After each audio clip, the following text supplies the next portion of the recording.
Hello and welcome back to SiGMA TV. Now today's guest is one of the key players in the local property sector. He is the president as well as chief executive officer at Leechiu Property Consultants, and he is deemed as the leading commercial real estate broker here in the Philippines. It is such an honor to be sitting down with Mr. David Leechiu. David, thank you so much for joining me. Thank you for having me over, Yanni. You're so welcome, and I'm so glad you agreed to do this interview. I met David about 3 weeks ago, and he was so kind and so smart and so brilliant. And I believe that nobody understands the Philippine market as much as David does. So once again, thank you for being here on the show. You're being too kind. Thank you. And so before we get into the economic data, David, I would love for you to introduce yourself to our viewers, tell them about yourself, and maybe take us through the beginning of your entrepreneurial journey and how you came about your empire. Empire? No empire. But anyway, I started out in '94, my first job, and so the Cuervo family invited me over to work for them, and that's where I learned how to do real estate and started from the very, very bottom. And fortunately, at that time when I graduated and joined them, the boom in the property market started, and it lasted for about 4 years till the '97 crisis hit. But through that time, I learned many things about the fundamentals of real estate through the Cuervo family and the different expats that they had working there, including a guy named Mark Townsend. So from there, moved to FPD Savills, owned by MVP Group, and then from there, set up my own business at that peak of the political crisis and economic crisis of the Philippines in 2003.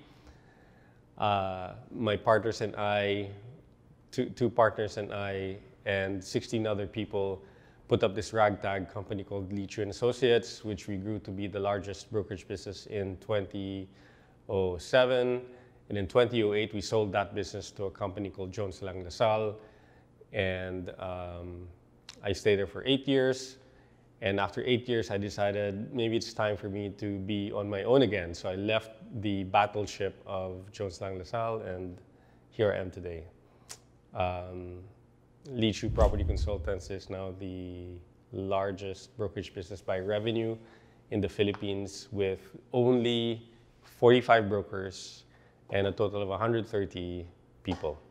That is incredible. I love hearing this story, David. You're such a shining example for all of the entrepreneurs out there, and really for all of us. Now I wanted to jump in ahead and get a grasp of what's happening in the real estate market. Has the real estate market recovered from the deep economic contraction last year? So it is different segments. So first segment, some segments have done very, very well, like for example, Batangas Bay. Batangas Bay, where you have Punta Fuego, Tally Beach, Kawayan Cove, all those properties have jumped 300% in the last 18 months. Wow. Massive. And transaction volume is never before seen, and, and land values are all-time highs. So what used to be just 20 million, 18 million, 15 million peso homes are now trading for 45, 50 million. There are transactions that are hitting 200 million. And we just haven't seen numbers like that before in Punta Fuego. The other thing is Forbes, Park, Dasma, and other Makati villages have held their value. But if you look at Ayala Alabang has gone up 50% in the last 18 months. So the middle class and the lower middle class, those are the segments that are hit very hard by this crisis. And so that's where default rates are high. And that's where a lot of people are struggling to meet payments. But overall, the market, I think, is surprisingly healthy. It's not like in '97 when we saw prices dive 70, 80%. Here, the property prices have continued to be resilient predominantly, despite a 10% contraction in the economy and despite a contraction of as much as 50% in rental rates. It's very interesting. And David, as the COVID-19 restriction ease up here in the Philippines. Are we seeing more Philippine offshore gaming companies reverting back to our country and reopen businesses? How has the demand been? How are the office lease rates in Metro? Yeah, so to start, pre-pandemic, the POGO sector occupied 1.7 million square meters. And today, they have about 1 million square meters left. They've contracted something around 500 to 600,000 square meters today. But the rate of contraction has been this shape, very parabolic. So in the last, let's say, 9 months, the contractions have really come down. It's a very good sign. All the operations that needed to leave have left.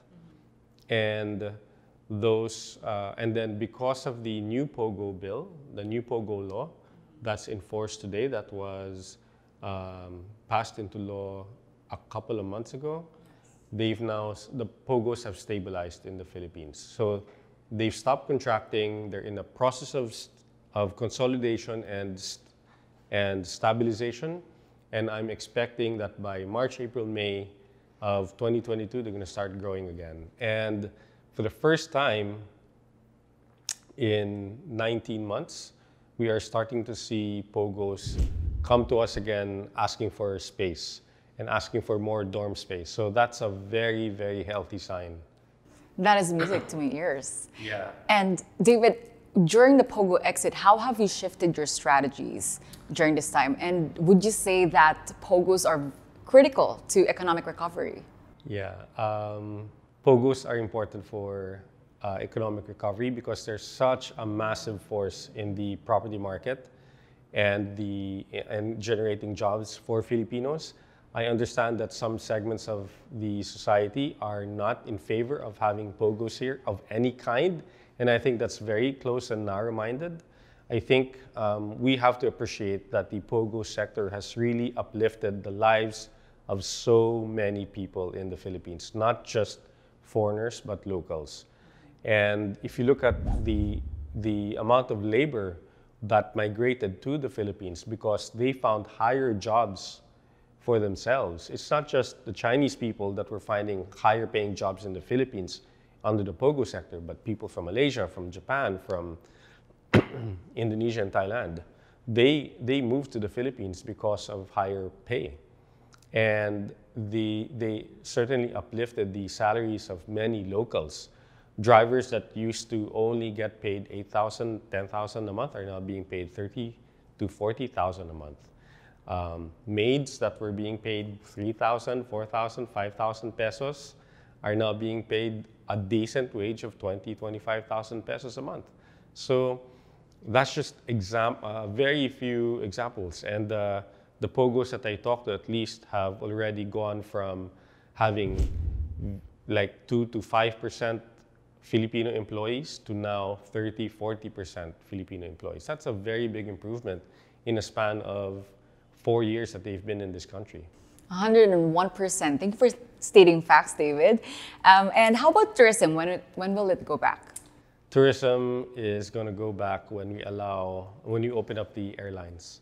And that is exciting because in the last, I would say, 24 months that we've been locked up at home, the government has been busy doing so many things, mainly building roads, bridges, rails, seaports, cargo ports, and airports. And you're going to experience a totally new Philippines because Clark is going to open, and the Clark Airport, when it opens, is going to bring the Philippines an hour and a half closer to North Asia. So the guys from Hong Kong who are flying to Manila, they don't have to fly into Manila. They can fly into Clark, and instead of spending 2 hours of airtime travel, another hour just flying around NAIA, another hour just getting out of immigration and getting your bag, and another 2 hours just going through traffic, you are, instead of flying for 2 hours, you're only going to spend an hour in the plane, and you're going to land on time in Clark. And in 10 minutes, you'll be out of your plane, out of the airport, because there's no line. Everything is so efficient. and you're gonna feel so inspired.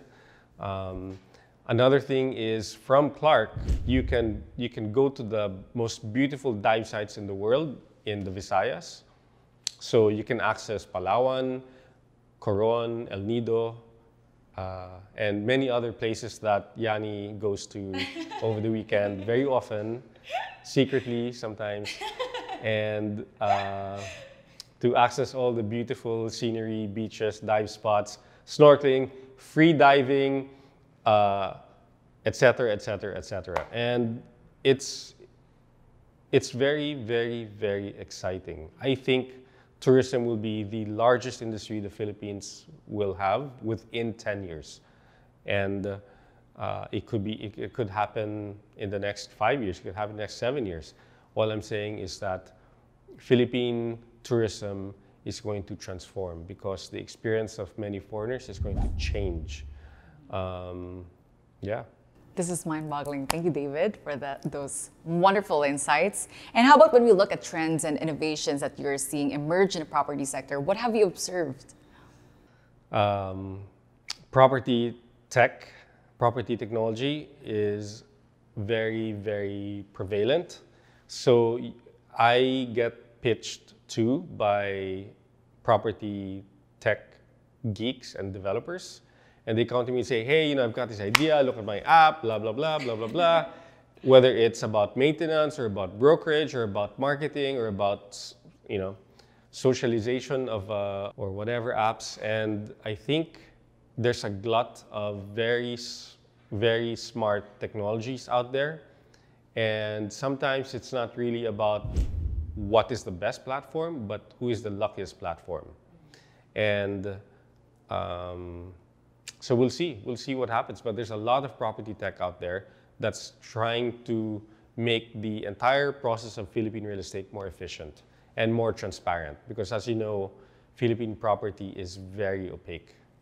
And I want to touch upon blockchain and its applications in real estate. What are your thoughts? How far are we from adopting and implementing this technology? I think blockchain, if the theory is anywhere close to what they promise in actuality, it could be quite exciting because you will make it more secure. You can make transactions supposedly more secure and more efficient, more transparent, less malleable and traceable.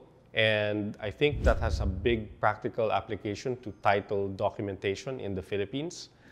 Second is that you could monetize by going to the market. Instead of the stock market, instead of capital markets, you go to the blockchain crypto environment and just move your physical asset into the metaverse of crypto. And I think that could be exciting, except that there's no regulation anywhere in the world today that will allow people to do that. And why do you need regulation? Because real estate is one of the most debt-heavy assets. The best way to generate returns from real estate is by borrowing money from other people and using other people's money to build your assets. And the moment you have debt, you have to involve certain regulators, and then you've got taxes, and you've got all these other things that make transactions in real estate very complicated. So it's going to take time. It's going to take time.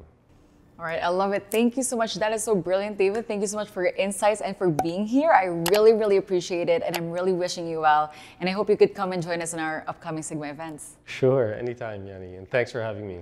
All right, thank you so much, and that is it for myself and David. We'd love to hear your feedback, so let us know in the comment section below. And if you haven't already, please subscribe to our channels for more videos and interviews like this. Until then, stay safe.